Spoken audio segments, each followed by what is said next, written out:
Let's spend some money. You just bought a new bike, or the bike is new for you, and you want to protect your investments by putting some aftermarket parts on it, or you want to raise the performance of your bike, or you just want to change the way the bike looks. Whatever is the case, we are going to talk about that today. Before we start, today's video powered by URMOSI. We design and manufacture dirt bike parts like the 720 SBC or flexible brake pedals and more. Built by riders who believe some things can be done better. Learn more on our website. Alright, so let's create a scenario. Trail riding or hard enduro. It's not really the same, but if you're not as advanced rider, then you could run into the same situation. It doesn't matter if you are doing hard enduro or trail riding, which is crashing with the bike. And we are going to talk about protections first. The number one item I recommend is the skid plate. So any kind of serious riding you do, and it's including to going uphill or downhill, you're not just riding fast and on the flat surface. You want to replace the skid plate and you want to protect your linkage. That's the number one item I truly recommend. There is a lot of brands out there. I do not recommend a few things. One is I don't recommend carbon fiber skid plate. That's unless if you want to make the bike look good. But for its functionality, the carbon fiber is not meant to protect your bike in serious conditions. I don't like those skid plates, which is overkill in many different ways, like try to protect even your future. I do not like those because I don't think you really need that. It has to be reasonably good. It has to be a good brand. And whatever there is, the reason why I'm not talking about any specific, because you could have a Yamaha, you could have a KTM, and they are not the same.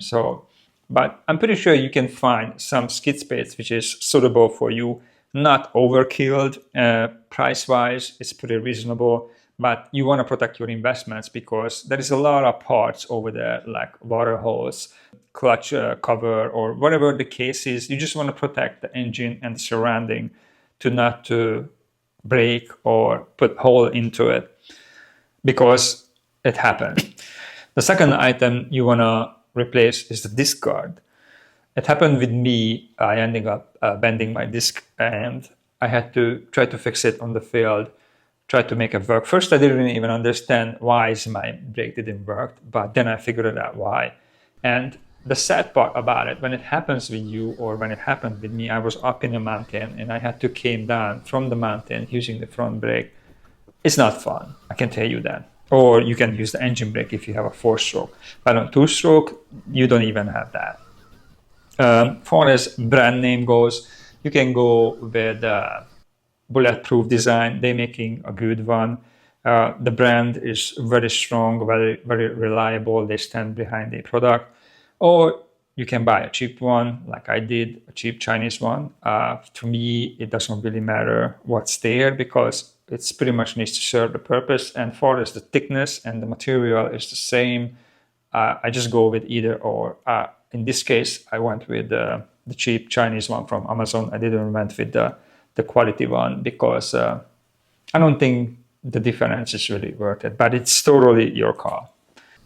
If you don't have a KTM, the chain guard. If you have a KTM, I do not see a reason to replace the chain guard because the KTM chain guard is extremely, extremely good.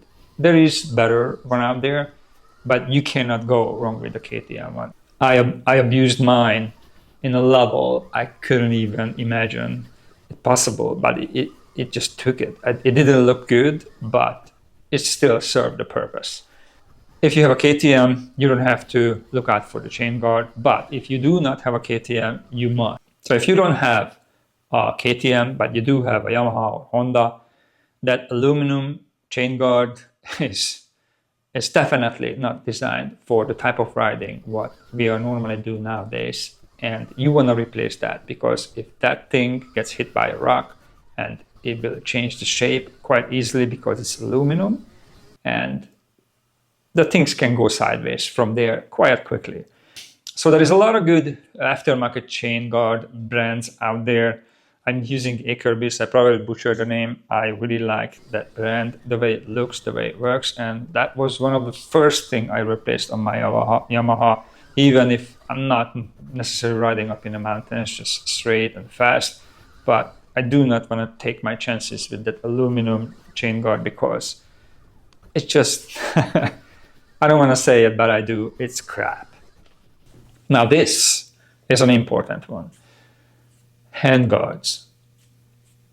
Which handguards? That's really the important part, not just a handguard. Because to have a handguard, to me, in my understanding, it's quite obvious. You need to have a handguard. If you're riding in mountains, riding in certain type of condition, it doesn't really matter what conditions, or you want to protect your hand, because if something hits it or from another bike, a rock get thrown into your hands, it could happen.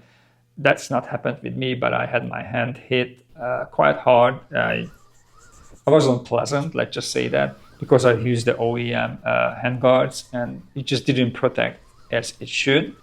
So to me, the wrap-around handguards, it's very important item to protect yourself and your investments. You don't want to have your clutch lever or brake lever break. You don't want to have your hand hit by whatever. You just want to have a nice, smooth ride and don't even thinking about this kind of stuff could happen. Which wraparound handguards? Now that's a sensitive topic and I'm pretty sure you guys are going to give me a lot of heat for this, but I do not recommend the aluminum handguards. Reason for that, because if it bends on the trail, which it can bend quite easily, then again ruin your day. Or if it bends when you are riding and you actually hitting a tree with it, then it could hurt yourself or your hand, which is the same. So let's talk about which handguards I recommend, because I had plastic handguard, not the steel one. So what the plastic does, it just flexes, but it does not bend. Even on my Yamaha, I'm using the KTM wraparound handguard. You can put that on any bike. It doesn't matter which bike you have. May takes a little bit of fabrication, but not much. In this case, it was just bolt onto it, no problem. So one more item I would like to mention for as the protection goes, which is the radiator guard. I never put one on my KTM. I never really saw the need for it. I throw the bike around a number of times and I never really had problem with it. It's quite strong the way it is. Far as Yamaha goes, I would recommend you to put one on because those are extremely weak. And that's pretty much covers the protection parts mainly. There is a lot of other stuff that you can cover, but I haven't found it truly necessary to cover or protect any other parts like a swing arm or whatever the case may be. Everything else, it serves me pretty well over the years. I never saw the need to put any other protection on the bikes besides these items that I mentioned. When we are out riding, we just want to enjoy the ride long as possible without any fatigue. We don't want to deal with things which is reducing our riding time. I hate when the fitness kicks in and say no more or you have to slow down. I just hate that. So there is one way to do that, which is going to the gym. That's an obvious way. And there is another way to do that on dirt bikes, which is buying parts and putting parts on your bike, which helps you to ride longer. And these parts are the parts where you are connected with the bike, handlebar and with your feet. So the handlebar bend is very important. The OEM handlebars are quite okay, but if you are sensitive with arm pump, you may want to start over there. If you see a wear on end of your grip, then you're not having the handlebar set up right. So you can experience arm pump much quicker than otherwise you would. You do not want to have wear on end of your grip over here, because that means you're not holding the handlebar evenly. That means the bend on the handlebar is facing up high too much. So you want to set up the handlebar right. On my previous video, I talked about that, how to set up a handlebar and how to set up your bike. It's like a beginner guide. I'm probably going to put the link down below so you guys can see that if you're interested. So handlebar setup, key to avoid arm pump. The handlebar bend, if you don't have a right handlebar, key to have your bike set up right. So since 2024, I always use the OEM KTM handlebars on pretty much everything. Before that, I used the Pro Taper handlebars, low bend. I found that a very, very good handlebar. But now KTM handlebars are just as good and perform the same way as those handlebars are. So if you want to have a budget-friendly way, you can buy a used KTM handlebars from eBay after 2024, and then you're good to go, as far as you set it up right. The second item is vibration. You do not want to deal with vibration. The bike nowadays are quite all right, not like it was before, but so was we. Back in the days, we didn't spend as much time riding as we do now. And since you're holding yourself on the bike with your hand, you do not want to experience vibration. The vibration is one of the biggest factor for arm pump. So you try to avoid vibration much as you can. One way to avoid it, to buying a modern bike, which has a reduced vibration, but it still has quite a significant vibration. When you go out for a 2-3 hour ride, you will feel it, I guarantee you. Just because of the simple fact you have a metal to metal connection and everything from the engine gets transferred to your hand. And not just that, there is a factor when you accelerate or decelerate, or you're braking or you're jumping. And lately, there's a lot of companies starting to realize how important it is to build a handlebar clamp, which is removing these vibration or these fatigue factors from your hand through your handlebar clamp. And more companies start making these kind of new products in a way. First, Mako started out with it, then the 720 SBC came on the market, then Luxon started to making it, now Pro Taper making it, and X-Rig making it. So when I said a lot of companies get into it, I mean it. And they all see how the market of these vibration reducer bar clamps taking over. So people more and more realizing how much they can benefit from it, and the market is just getting bigger and bigger, and these big companies see that and they start getting into this market. So probably the easiest way to explain it to you, if you haven't tried one, why is it so good, is look at it like a badly set up shock, which is set up quite stiff, and it wears you out. It wears your arm out, it wears your shoulder out. You will feel the right end of the day if the suspension is too stiff. So thinking about the stiff suspension as your OEM bar clamp, and thinking about the right setup suspension, which is soft, plush, and doesn't give you any trouble. It's just always there when you need it. It's not noticeably, but only thing you really realize end of the day, oh, we can do this. I'm still feeling okay. That's when you have these isolation clamps on the bike, and that's when you realize they are working well. So some of these companies making these parts for pro racers, and obviously pro racers doesn't need the same product as you do. There is a lot of information out there for most of them, so you can find your way and navigate your way through it, which one suits you best. I'm not gonna pick any of them for obvious reason. On this topic, I truly believe you can choose the right one, whatever it suits you the best. Performance. The performance is kind of goes hand to hand in some cases with the fatigue, because if you have less fatigue, you can perform better. And let's start with the handlebar controls, more specifically the clutch lever. If you have the right clutch lever with the right clutch level amount of pull, then you can performing better because your hand or your finger not gonna get weared out as otherwise would. I found, actually I put a ton of different brand clutch lever on my bike, and I found a cheap, I don't want to hurt the Chinese feeling. So I found a Chinese brand which is called Nice CNC, and they clutch lever for KTM is single-handedly the best. The quality, I could see a better quality product than the way it is, but far as functionality and far as the way it was designed, like the end of the clutch lever, it's actually bent out. So your next finger, it does not touching the lever. It's truly built to be a one finger clutch, and it's much, much lighter than the OEM clutch. The way they design it, it's good. I give them 5-star for that. Actually 4, because the quality isn't that good. If you have a bike which is a cable clutch, there is a company in England, I can't remember their name. I'm going to put something out there, and actually probably going to put actual parts on it.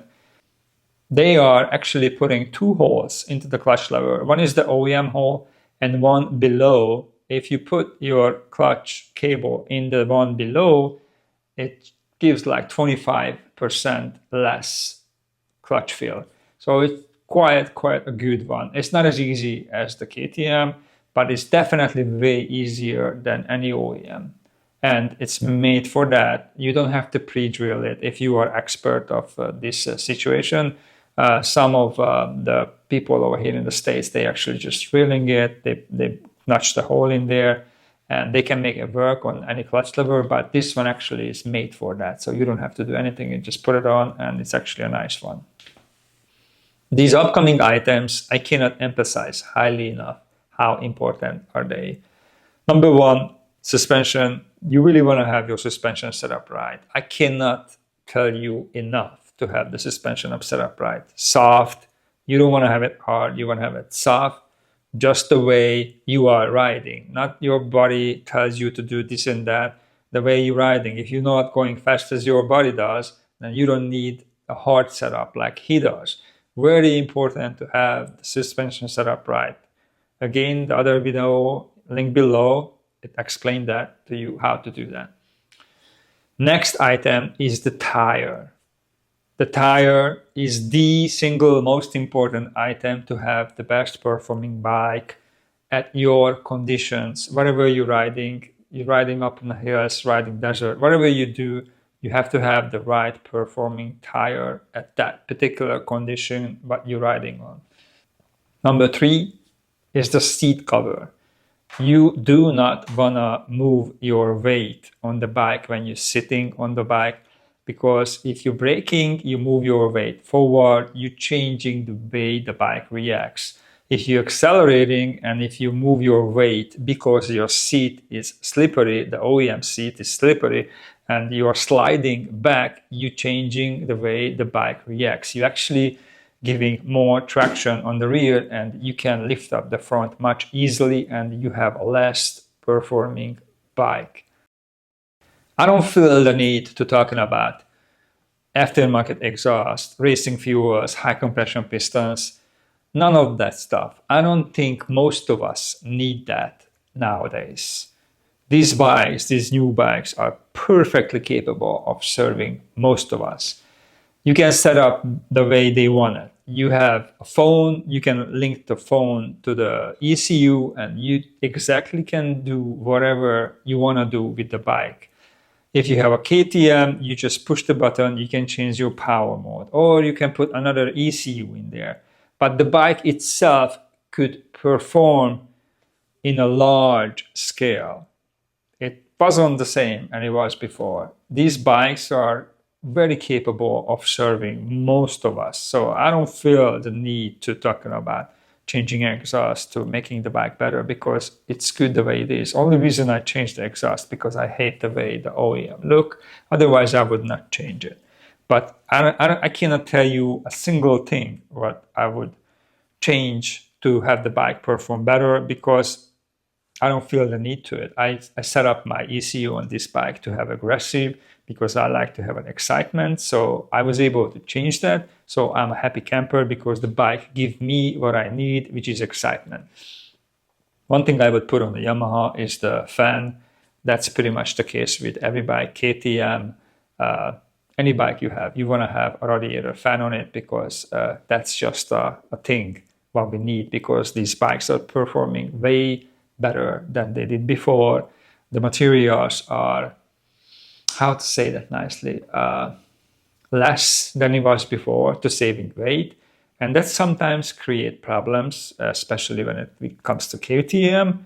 So you want to have that engine running cool as possible, and not the way it looks, but the way it works.